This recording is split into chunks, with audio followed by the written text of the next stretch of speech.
listeners.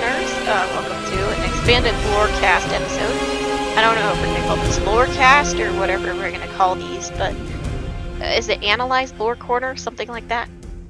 The authoress is the librarian patron of the floor of lore. Ooh, that sounds mysterious and interesting.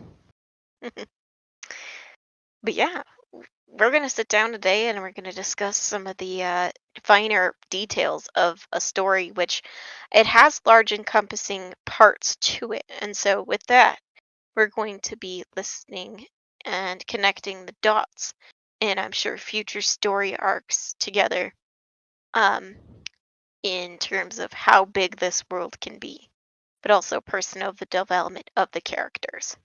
And now I just sound like a walking textbook. Someone's gonna do it. That's for sure. Someone's got to figure out what the world looks like, and in order to communicate that you actually are traveling through a realm when we head to the heroes of Aeowe. But Dan, you had some questions related to the world. Did you want to start by asking those questions and then we can get into detail and you could follow up with any questions you might have further that you think of? Sure. Okay, cool. Well, my first questions for the authoress is tell the audience more about what the worlds of Aeowe is about. Okay, and do you mind if I inquire what specifically are you looking to know more about? Peoples, places, cultures, the physics of the world, the biosphere? Let's start with the overall theme of what Aeowe is, and then we can go into the climate, people, cultures, terrain, and all sort of that stuff. Sure. Be happy to tell you more. All right. So to begin with, the origin of the word Aeowe for the world that Yi Sang and her friends travel through comes from an old Jurashan word. Jurashan in our stories, in the world of Aeowe, are a group of people who believe in the light creator god Phos, and he is the one who has set the stars in motion as well. They also have mysterious glowing blood relates to the way in which the world works, specifically tied to different ways that people have approached magic. But Aoe means like essence.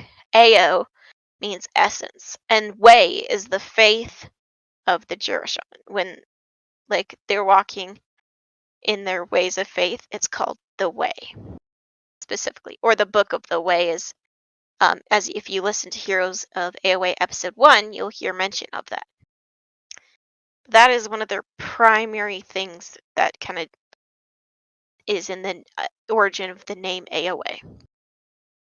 Aowe is pretty diverse in terms of like biospheres and um, peoples and cultures. Is there anything specific you want to know more about?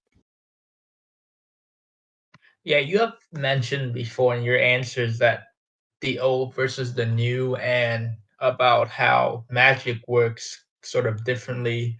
I don't know if you mentioned it to our listeners before, but could you tell us more about how magic differs and where magic comes from in this world? Sure. So, compared to a lot of other fantasy settings, Aowe's magic system actually has two distinct magic systems, and they're related to the old world versus the new world. And what I mean by the old world versus the new world. So long ago, if we go back to the beginning of the timeline, um, Aowe was once a barren planet. Like it had water, dust, and the rest that a classic planet that we stare at through our telescopes has, but it had nothing to do with humans or fantasy races. When the universe was made many years in the past, um, Aowe had something wrong, quote unquote, with the natural order of it. When I say wrong, it doesn't mean like it's wrong as in um, created wrong or something like that, but it means that like there is an anomaly about its specific surface. So time and space became a kind of blurred line. And because of that, there's this untapped potential of the planet. And what that means is there's this type of magic called the old magic, which was laid down at the foundations of the world. And another familiar example of an idea to that effect comes from C.S. Lewis with his creation of the Narnia. It comes from The Lion, the Witch, and the Wardrobe. And if you want to look it up for future reference, it is called The Old Magic Deeper Than the Dawn of Time. And it's quoted by Aslan in the chapter called The Stone Table. But the idea for that sort of like old power, old magic that was laid down at the beginning of time comes on a rough inspiration from that. But what that relates to in this world is humans and other fantasy races appeared afterwards through this anomaly of space-time from wherever in the origin story of the humans, specifically Theraseum is the world that in the myths they come from. And then they came like voyagers through these gateways and ended up on the world. And so they're the original inhabitants. But about Heroes of Aeowe takes place about right in the middle of the world's timeline. I have a massive timeline of all the different places. And what you're going to see is there's something called the Warforged invasion. That happens about approximately 600 years after humans first started landing in the world. And what that means then is these people that invaded were called the Orosed. They were from a neighboring world which also had a space-time anomaly, and they brought along with them these large creatures called the Warforged, which we've talked about have different classifications, including the most deadly of them called the Gildren. One of our characters, Talon, on the show, is one of these specific Warforged. And so because of that, Heroes of Aeowe is 400 years after this on the timeline, so a total of 1,000 years after humans show up. And what that means is the essence of the world has been there's old magic that was there, but then because of the way that the fighting has been between the two factions, the Jurashan and the Warforged, aka the Orosed peoples, it's caused a large destructive capability of these magical abilities, which eventually destroyed the laws of the original magic in the world. And so, because of that, people are starting to notice an awakening of sorts of a new type of power, one that is free from the influence of either the Orosed or the old magic. And so that is called the new magic, or the Veritas power. So yeah, does it help explain a few things, Dan, or do you have some more questions? Yeah, and following up to that, I'm assuming both divine casters and arcane casters follow the new magic. That would be correct. And would you like to define for our listeners specifically what a divine caster versus an arcane caster is? Sure. So the one weird thing about divine versus arcane that I'm not sure about right now is a warlock, but I do know that paladins, clerics, rangers, and druids are known to be divine casters because they draw their magic or spell casting abilities from a divine source, which in this case is Phos, Hmm. to utilize their spells. And so some of their spell list differs from that of arcane casters, which is sorcerer, wizards. It differs from world to world, but I think Aneli mentioned something about using some sort of water to cast arcane spells. Well, that is a good mention that you bring that up. So in this world, the laws of magic pertain to there is divine casting and arcane casting.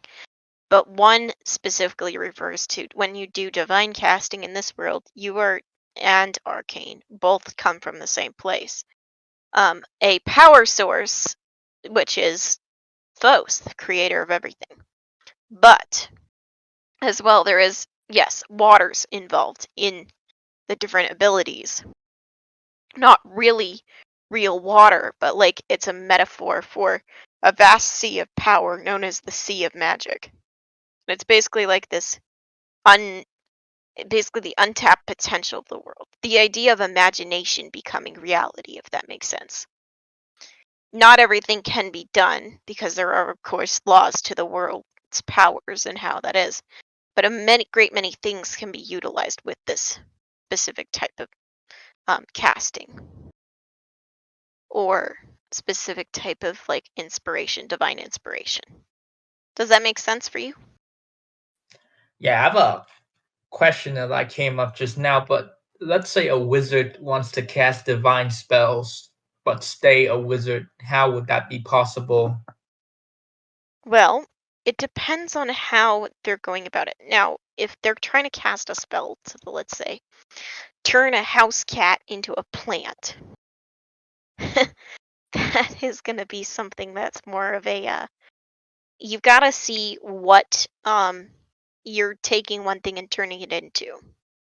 So within reason, that's not technically something that's super possible. But with the ability of imagination, um, it's like, hey, folks, I can't turn a cat into a plant without your assistance. So that would be something that they would ask folks, like, hey, can I do this? And within reason, most times people can. And it just seems because there is an example of free will upon the power set. But of course, there are limits to what you can and can't do. So, does that make sense? Yes. Because I asked this because I was thinking about my own character Yi Sang and where she draw her powers from. So that could be something to think about. Right. My next question to you is tell me a bit about the cultures and the people of Aeowe. Specifically, let's start off with what races are presented in Aeowe and why are they there? In Aeowe, which at this current point in time is the world's name. The world, though, has had other names in the past, based off the languages of these said cultures. But there are 5 distinct, they're called the original races. There's a lot of biodiversity.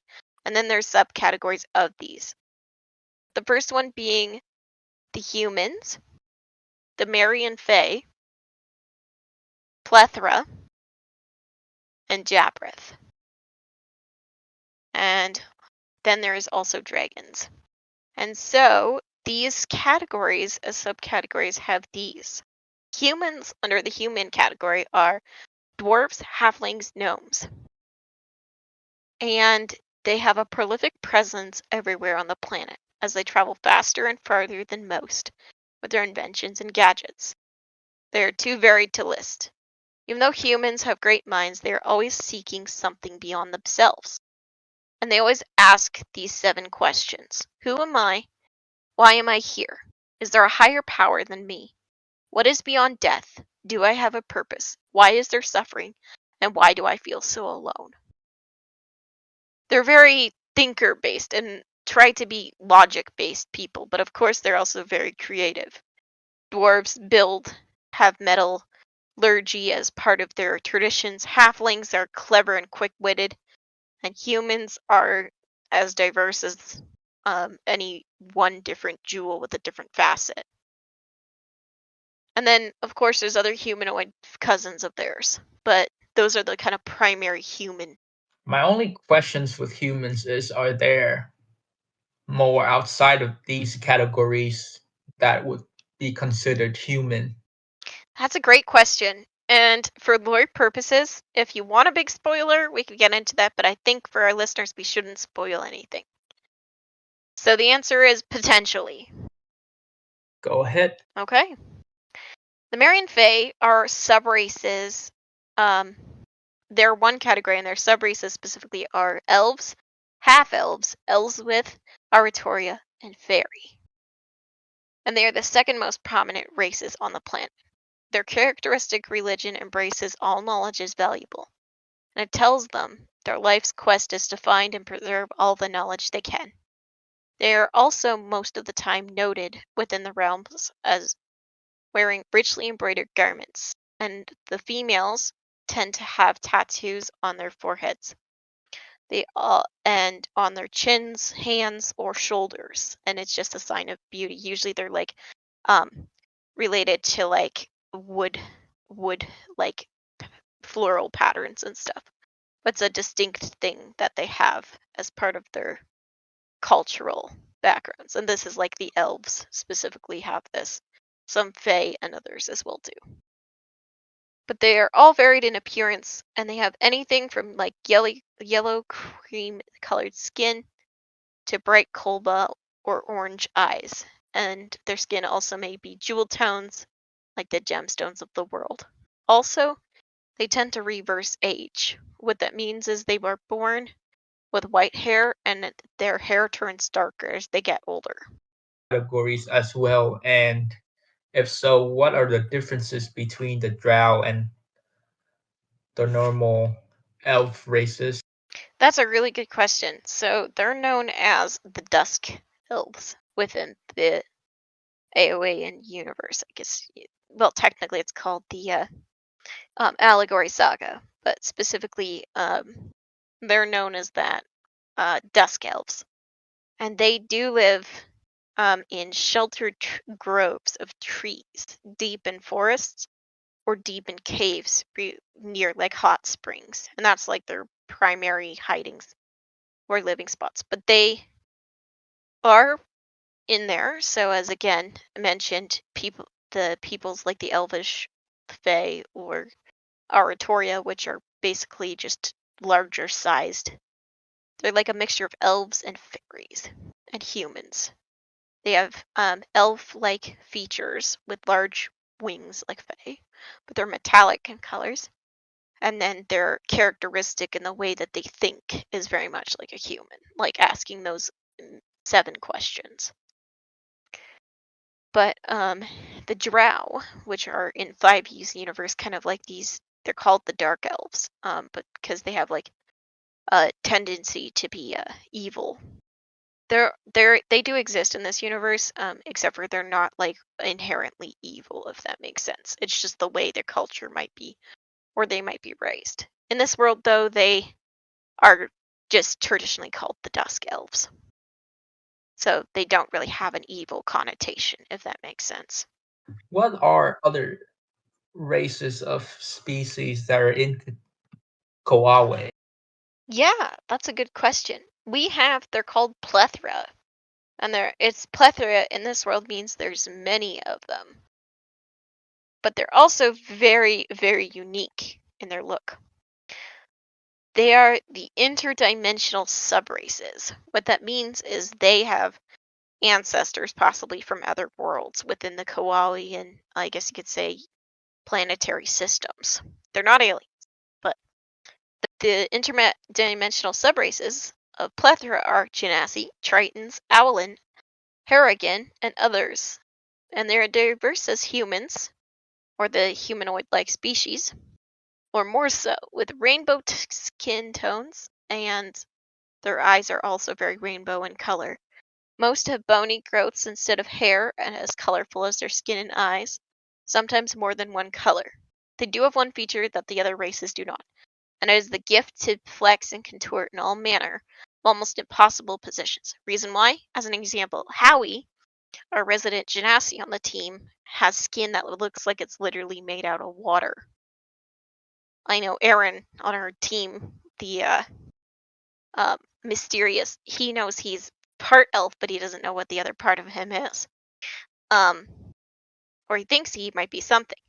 But related to that, he always asks her, "Why is your skin made out of water?" Form a little bit to like get into like, let's say you were stuck between 2 walls, they could move faster and quicker than other races because they can move and adjust their shape to be closer to adhering to squeezing through that crack, as an example.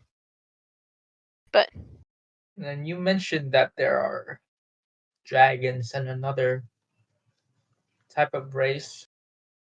yeah, they are called, well, dragons are dragons. Dragons have subspecies as well. But there's also something called the Jabbereth. The Jabbereth they're humanoid looking, but they have groups such as the Gith, Giants, Goliaths, Firbolgs, and Orcs. And they are the most militaristically inclined of all the species on Aeowe systems, specifically Aeowe, this planet. And they operate a huge trade empire stretching into every corner of the planet.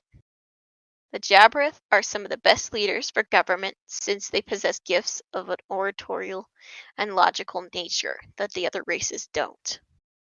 They may not be intelligent, but most are wise.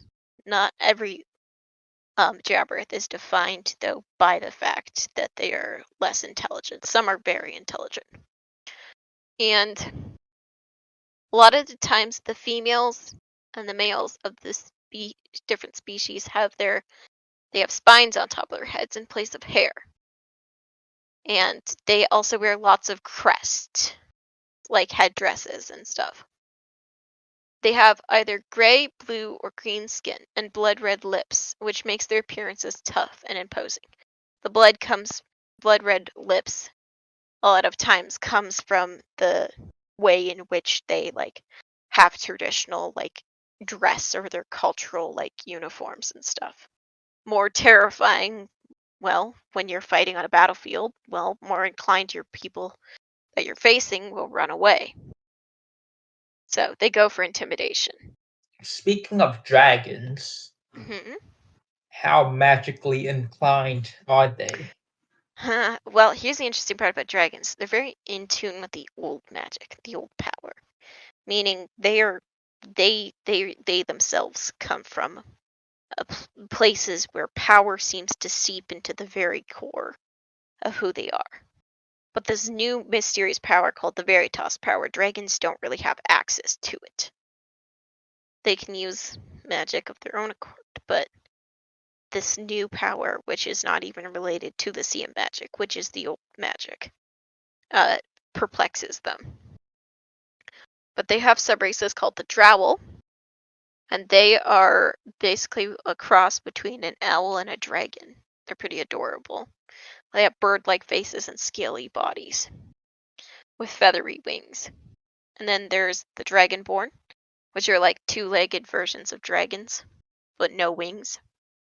Then there's the kobolds, which are like the tiny minion servants. They look like lizards, basically, who stand on 2 feet, who serve the dragons. And they're very intelligent and cunning creatures.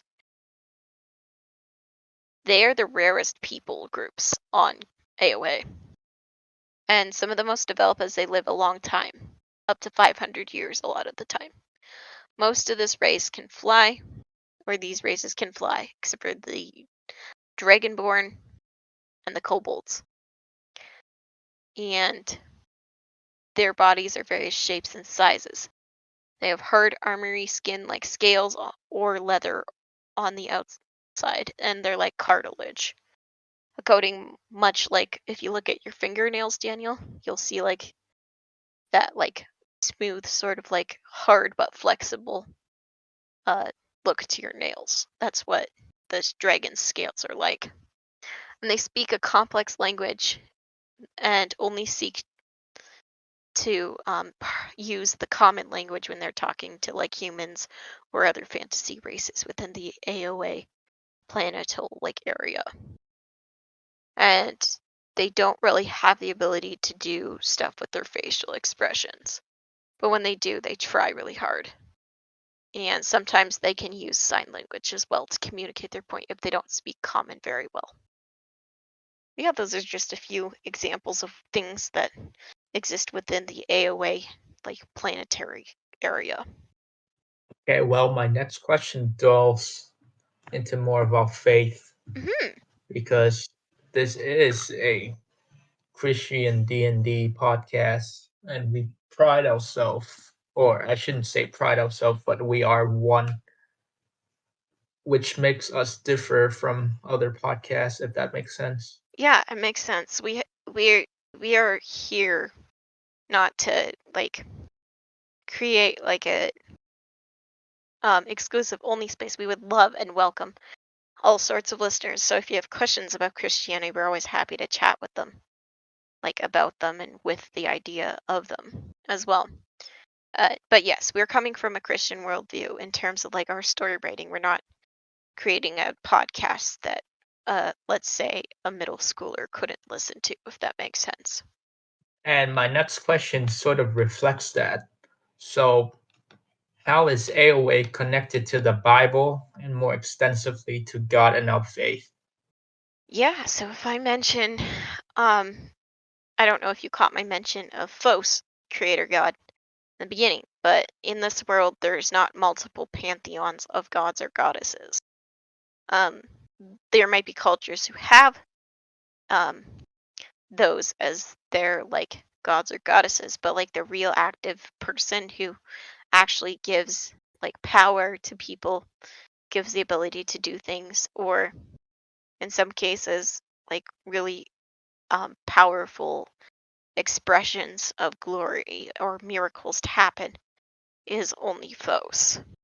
And the way the Jurashan's faith, as I've explained, the people group who are those who have glowing blood, um, the whole idea behind them was basically inspiration from Acts in the Bible, early Christianity, but also through history, like what like Christianity has become. I wanted to show as a creator, as the DM, creating a lot of the story here. I really wanted to create like an expression of that there are very many different walks of faith in terms of Christianity, but we all have the same core. God is present and created the world. We've we broke the world somehow. In this case, parallels with the old magic. The old magic's not what it used to be. Not perfect anymore. It's broken. But then through Jesus, um, we can be saved, believing in Him, and that's the be all end all of the story. I believe in God. I believe that Christ died and He came to save us, and we have to make that choice. And the work as in salvation's already done for us. So I really wanted to have that as the core of the Heroes of Aeowe, as a storytelling perspective.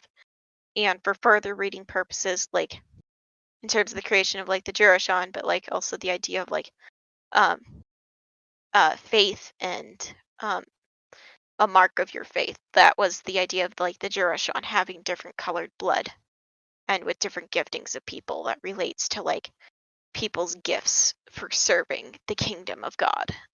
And like if you're not familiar with the idea of the kingdom of God, it's the idea that God has a place that He has chosen, um, and has a plan for. God's plan is like this group, this gathering of every tribe, tongue, and nation of people across the world. This is in not in just fiction, but also in um, the like real life, I guess. Excuse IRL in real life, but like having the idea that everybody, God is for them and God wants to save them, and that being like a core message as part of the Heroes of Aeowe. But for further reading, you can definitely check out Hebrews 4, Acts, and as well the whole gospel message, as well as the prophets, because I do really like to pull in a lot of different narrative pieces from the Bible. And I'm sure down the line you'll start to see, as listeners, but also you, Dan, as you journey with Yi saying, you'll see a lot of like what I've done my best to write and incorporate. And I'm sure you guys will help write some of that or push the direction of the stories. But there will, I'm sure, be a few parallels to Bible study or like studies of different literature of the Bible that you'll see, but like stories as well. Question on top of that question is, so why do you call God Phos in the world Aeowe? And could you tell our listener more about that? Sure. So I originally came across the word phos when I was digging through old Greek translations or like actual old writings from that our modern English or modern other languages have the Bible translated into. So, like before they were in English, the Bible was in Greek, Hebrew, and another language called Aramaic, which was very popular around the time that Jesus was on earth. And Jesus is still active and present, of course, because he is God. But the point being that when Jesus had his ministry here on earth, he would have spoken the language of the day, which is called Aramaic. But the word phos comes from Old Greek. It means light. And for something that a story like the Heroes of Aeowe, which deals with the shadow, of course, you can't, in terms of like having a story, a lot of times there's conflict and there's the shadow or the darkness. But what's the most powerful opposite to that, and a lot of times wins against that, in this case, in terms of Christianity, has already won. The light. And so that's where the word phos comes from. And of course, I've as well called Phos the creator God. He is God. But just like how God in the Bible has other names, like the Lion of Judah, the Prince of Peace, Yahweh, the Lord. There's many names that he has. Phos, God's also been referred to as the light, the creator of everything, the thing that penetrates our darkness and despair and brings us into hope. So I wanted that to be a very core aspect of this, because as you've already, I'm sure, seen with Yi saying, the world of Aeowe is very fragmented, meaning there is many things that have been broken due to fighting and war and magic being twisted around for dark ends. So I wanted it to be an example and a shining beacon. Plus, it's a cool word. All right. Phos. Phos. And yeah, our words related to that are like, the best one I can think of to begin with is photography, but you're basically taking the image of something. Photo is the Greek word, like you know how plurals and singulars, like you add an S at the end of a word, or an Yes. O, like in Greek, the O is like part of the plural or the singular, and so it means like photography means basically light image. So in that case, the Heroes of Aeowe are the photography of the creator, of like it made in the image of God, that whole idea as well. Imago Dei, which is the Latin for that. But we as well are. And so that's where as well inspiration for that comes from. Slight tangent, but when you spelled it out, PHOS, Mhm. in my language, it is a dish that's very popular. And the process involving cooking the broth for like at least 12 hours if you want the flavor to seep in a little bit. Mhm. And so the reason why I brought it up is because I've heard somewhere online that God's plan for you is like a crock pot. Like he will cook while marinating you in the light for a long periods of time, and he will go against all the worldly desires of human, which basically relates to like a microwave. Like humans want to be microwave food, but God is a crock pot God. That's the quote that I've heard online. That's a cool like image there, that as well, that word from like cross cultures has been used as an illustration for like either, as you said, a connection with like cooking long in the light, or like being bathed in the light, like a crock pot meal. You are steeped in that idea. That's super cool. Thanks for that connection. Thank you for listening to Heroes of Aeowe. Our dungeon master is Aneli the Fanif. Jung Sang is played by myself, Daniel. Music provided by Tim Galvin.